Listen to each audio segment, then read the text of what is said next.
नमस्कार। आज आपण सम्मुख को एक विद्युत विभाग अपारगता केमती चली से विषय आपण को जनवा लगी चाहूँ।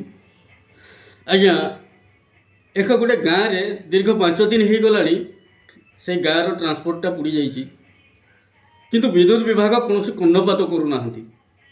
आज्ञा विद्युत विभाग मास न पुरुणु आसिक प्रत्येक घरे बिल धरे दूसरी आ कहूँ आपण पैसा डिपोजिट करूँ जदि न कर विद्युत खुटरू काटिदेबू तार यहीटा आपण से धमक देकी गरीब लोकों जोर जबरदस्त पैसा नौ किंतु आज्ञा एमती अभावन घटना घटी बौद्ध जिला हरवा ब्लॉक माहालिकपड़ा पंचायतर भावपुर गाँव में दीर्घ 5 दिन हो गला से गाँव ट्रांसपोर्टा पुड़ी रही किंतु विद्युत विभाग से कौन कर्णपात करूना।